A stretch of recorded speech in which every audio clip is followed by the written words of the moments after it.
So if you caught our last video, we were discussing water parameters, different types of water, and tank setup. In this video, we'll be covering your filtration, tank cycling and maturing, and also how to select healthy shrimp for your tank. These are all really important things to understand so that you know why it can be a problem if you only wait a week before adding shrimp. Why buying shrimp from certain people may lead to a lot of unnecessary shrimp deaths. We are going to be covering the basics of what we think is important, and we're going to be releasing this in sections. After each video part, we are going to have a live stream where we discuss each section in even more detail and give you an opportunity to ask questions and learn more and interact with the community.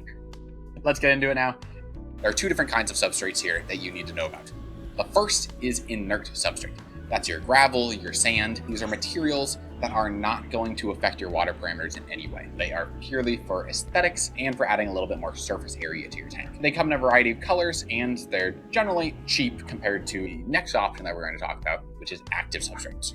Now, active substrates include something like fluval stratum, ADA Amazonia. These are often aqua soils that have nutrients for plants in them, but they don't have to. There are certain active substrates like akadama. They're clay-based and they do still change your pH and KH, but they don't have any nutrients in them. This ability to affect water parameters does deplete over time. They carry a certain amount of acid, and then they release that over time, and eventually that depletes, and they no longer affect those parameters. And so that's something to be aware of. Because of their effect on water parameters, we generally don't recommend these for a, say, beginner Neocaridina tank unless you want to have a planted tank. They do provide some really good nutrients to plants, but depending on the batch, they can drop pH below what's recommended for Neocaridina, and that can just be an issue. You can raise that up, but it just requires a little bit more thoughts and awareness of your water parameters in order to do that. The other differences between the inert and active substrate is that the active substrates tend to be quite a bit more expensive,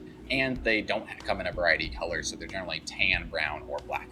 Adam, do you want to add anything to that? Yeah, I do think the one thing I'd like to add is for Neocaridina, especially when I'm recommending to newer people, I think having a substrate that can change water parameters generally adds a variable that is not really necessary. To build on that, I do always recommend live plants to folks. And I do think a lot of live plants wind up becoming root feeders. So you're talking, Amazon swords, ferns, things that are going to want to get down there and get some of their nutrition from their roots. And so I think root tabs winds up becoming a very good option for a lot of people. You can use relatively inexpensive inert substrates utilizing, super economical root tabs and get the same results as people that are using these, expensive active substrates. Sand is not somehow inherently way better than, this $100 bag of Amazonia soil that you can find. The shrimp aren't really going to notice the difference. Pick what looks good for you and make sure your plants are happy too. What's the shallowest you would say to safely put root tabs, like an inch or so? Yeah, it's a good question. So I keep a lot of tanks with less than a 1-inch bed of substrate, right? Especially when I'm doing a lot of breeding. And yeah, I wouldn't even contemplate using a root tab on something with less than like 1.5 inches of substrate. Of course, it depends. You've got your perspective from a breeder when you have a ton of tanks and you're just looking for the surface area, and then you'll be hopefully fishing those shrimp out and then maybe resetting the tank within a matter of 6 to 12 months. Then it makes the most sense to have a thinner substrate overall. I do think there are some benefits to a deeper substrate, like 2 to 3 inches. And so if you're looking for a more short-term tank, like a breeding tank, then I would say go for a shallower, thinner substrate, potentially 1/2 inch or less. You don't need much. But if you do want a more stable tank for the long term and you don't plan to mess with it very much, then overall a deeper substrate, 2 to 3 inches, is generally a good idea. A few things to be aware of there. Let's go ahead and move on to the next thing.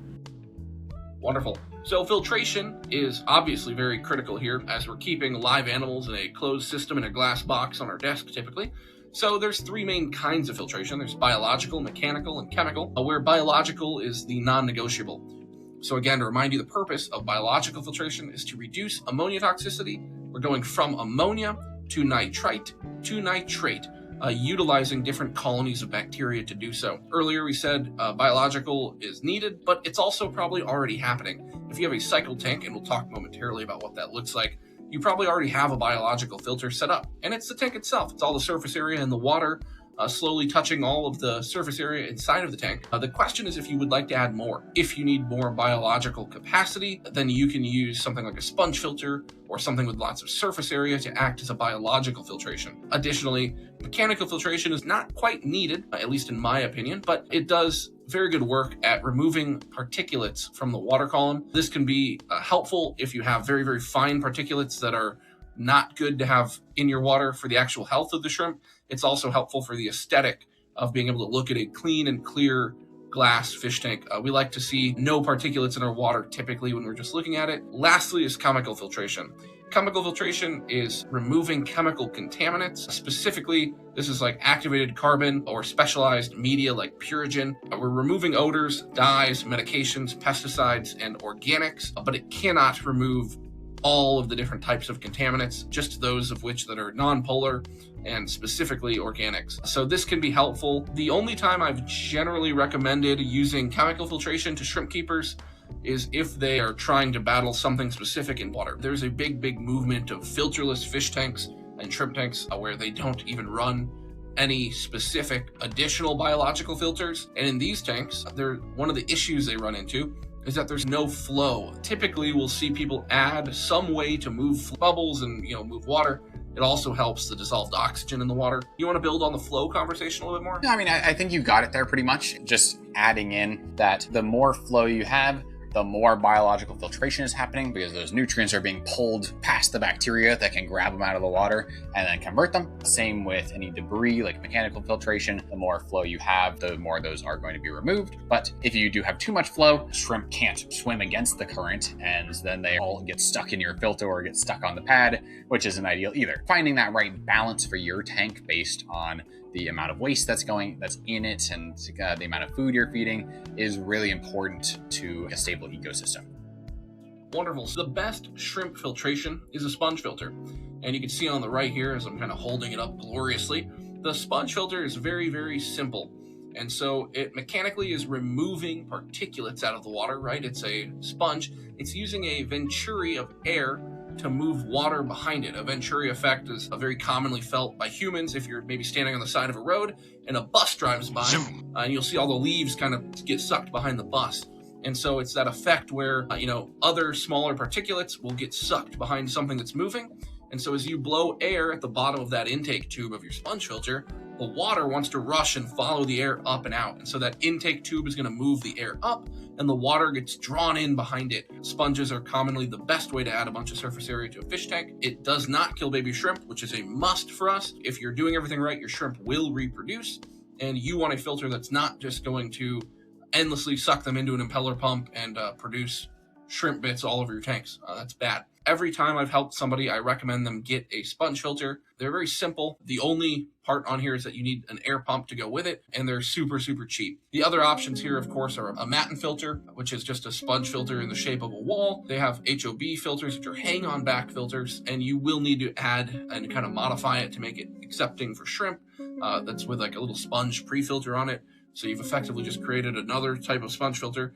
And then lastly would be a canister or a sump, something else with a pre-filter, and which is going to be another sponge in your tank. Rick, what do you have to add to that one? One thing is that I generally recommend getting a slightly oversized sponge filter. They are never going to be dangerous. They will only add flow and just improve the filtration, add more surface area, and be more beneficial to your shrimp. The other thing is that the air pump for sponge filters can sometimes be loud, cause some vibration that can just be annoying for certain people. So that's why I had like a hang-on back for my first shrimp tank. Just be aware of that.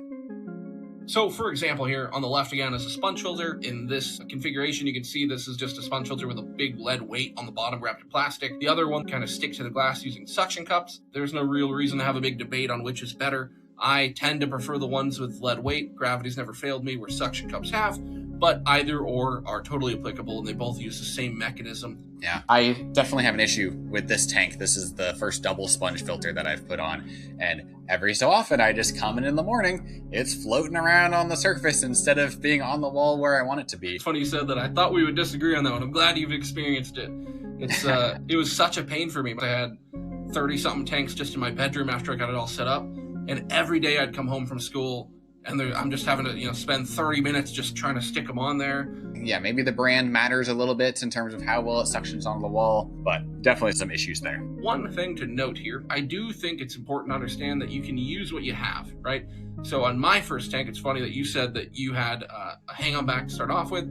I had a hang-on back to start off with. It's what came in the kit, and I was probably 7 years old, so I was not a part of the purchasing decision, nor did I know any better. The hang-on back, as pictured on the right, is just an example here, and this is one that has a couple of those modifications, right? It has a sponge pre-filter down there. This is not one where you're going to be changing pads. You can see inside of it, even it has a sponge inside of it.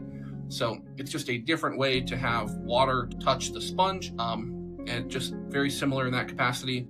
So now that we've talked a bunch about all the different kinds of filters and the types of filtration, it's very critical to understand what the nitrogen cycle is. This is the cycle that people are talking about when they say to cycle a fish tank. The graph here is what I want to draw your attention to here. So as shrimp create waste, right, they consume food and create waste. That waste is in the form of ammonia. Ammonia is going up over time, and eventually a bacteria colony is going to grow to consume that ammonia and to eat it, and they produce a new kind of waste. And that kind of waste is called nitrite. As the ammonia goes up, so does the colony that's eating it. And eventually you can see ammonia starts going back down, right? That population is now consuming more than is being produced. And now you're producing more nitrite than you are ammonia. And so a brand new kind of colony of bacteria comes, and that bacteria is going to take nitrite and produce nitrate. Cycling a tank is, getting to the state at the end of this graph that you're seeing here, where we are producing nitrate from waste.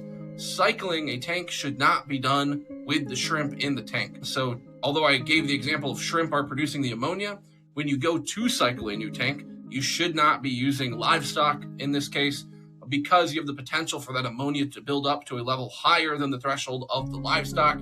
You can add ammonia source simply by adding food into a tank at a small amount, letting it break down naturally. I would be not telling you the truth if I would tell you that there are ways around going through the nitrogen cycle and having to go through here. But to the new hobbyist, I would suggest it's worth spending the time to see this process and understand it yourself. Lastly, I got one more point to make on this one, and that is of maturity. So although we're talking about cycling a tank, there is a point to be made about the maturity of the tank as well. Simply having the adequate populations of bacteria does not necessarily mean that your tank is completely ready to support a thriving colony of shrimp just yet. You also need to make sure that it is matured. Give it 6 weeks to produce this cycle. It also gives you 6 weeks to build up biofilm on all of the surfaces. It gives you time to start building up those populations of, microcrustaceans, all the roundworms and flatworms and the diatoms, and produce a little bit of mulm.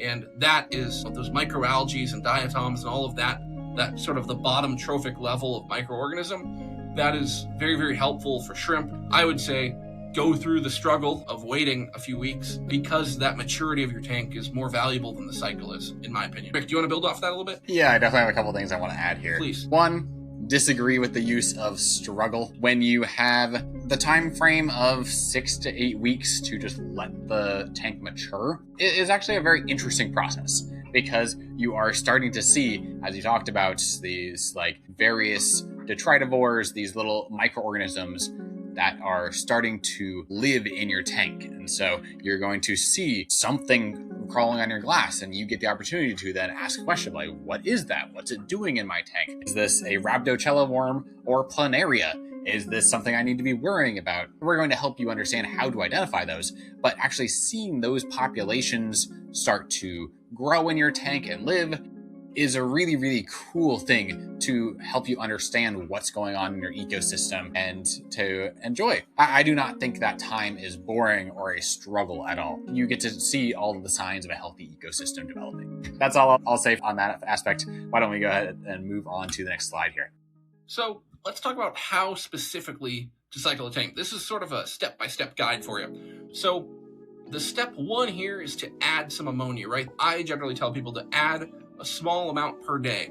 And I recommend people do this in the form of the actual shrimp food or fish food that they're going to feed. If you want your ammonia to skyrocket to nuclear levels that'll just kill everything in the tank, be sure to feed tons of food. If you want it to be manageable and help you mature a tank, I would recommend starting very, very small. Once bacteria colonies are established, then it can be very easy to build those colonies up by adding more food, adding more energy to the system. After you add ammonia and you know you're adding it every day, The next thing is to measure for ammonia, nitrite, and nitrate. I'm watching for the ammonia and nitrate to peak, then fall. Once I see zeros across the board for ammonia and nitrite, you should expect to see nitrate just steadily ticking up every single day as you continue to add ammonia sources. But you should never register ammonia again from that point on. I would do it every day.